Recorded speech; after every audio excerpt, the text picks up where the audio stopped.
Moving on, tensions have spiked sharply in the Asia-Pacific after the US House Speaker Nancy Pelosi visited Taiwan. With Beijing beginning its military exercises that include live-fire drills in 6 zones surrounding Taiwan, the drills have kicked off in waters off the coast of Taiwan and are expected to continue for 4 days till August 8th, which will include long-range live ammunition shooting. They are expected to take place in multiple zones encircling Taiwan and at some points within just 20 kilometers of the island's shore. A Chinese military source also told the media that these exercises are being staged in preparation for the actual combat. Taiwan has condemned these drills. The Taiwanese military has now said that it is closely monitoring the unprecedented Chinese drills and that it will uphold the principle of preparing for war without seeking war, calling it an attempt to unilaterally undermine regional stability. Our government is even more resolute to safeguard the sovereignty and territorial integrity of our nation. In light of the current scenario, our government will not only actively strengthen its self-defense capabilities, but will also maintain close ties with like-minded countries like the United States. Together, we will defend the rules-based international order, avoiding further regional escalation while vigorously protecting the security of the Taiwan Strait and the freedom, openness, peace and stability of the Indo-Pacific region. In the latest, the Taiwan Defense Ministry has now confirmed that an unidentified aircraft had flown over its Kinmen Island. This after Taiwan yesterday confirmed that 27 Chinese warplanes had already entered its air defense zone and that it had scrambled jets to warn them off.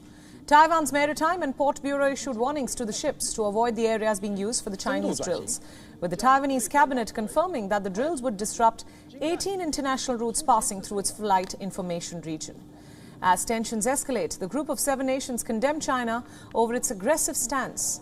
Foreign ministers from the US, the UK, Japan, Canada, France, Germany, Italy in a joint statement said, and I quote, "There is no justification to use a visit as a pretext for aggressive military activity in the Taiwan Strait, and China's escalatory response risks increasing tensions and destabilizing the region."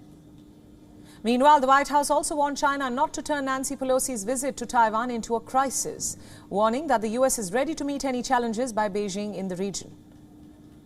The EU's diplomatic chief, Josep Borrell, condemned China's planned military exercises around Taiwan, saying that there is no justification of using Pelosi's visit as a pretext for military aggression in the Taiwan Strait. Remember, China had on Wednesday accused the United States of violating China's sovereignty under the guise of democracy.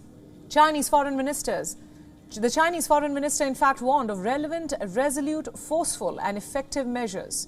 The escalation in the region took place after the US House of Representatives Speaker Nancy Pelosi made an unscheduled trip as part of a wider Asian tour, even after repeated warnings by Beijing against doing so. The senior US Democrats' visit was not approved by President Biden, who had earlier said that the American military felt it was not a good idea amid heightened tensions in the region.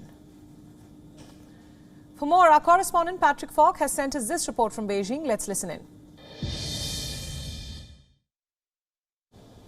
Well, China's foreign ministry said today that it was compelled to act in self-defense and that all the action that was being taken was targeted at Taiwan separatist forces. State media reported just after noon today that long-range live-firing drills had been conducted in 6 exclusion zones surrounding Taiwan and its population of 23 million people, and that precision strikes had been carried out as well and achieved the expected results. There were also lots of unverified videos circulating online showing rockets being fired in the direction of Taiwan from China. And Taiwan also said it had to chase away several aircraft and warships that had crossed the median line. This is an unofficial border, really, that is generally seen to avoid any mishaps from either side. Analysts have said that they had expected a reaction stronger than anything that they've seen in recent years. But China says the US is the provocateur and has urged it to immediately recognize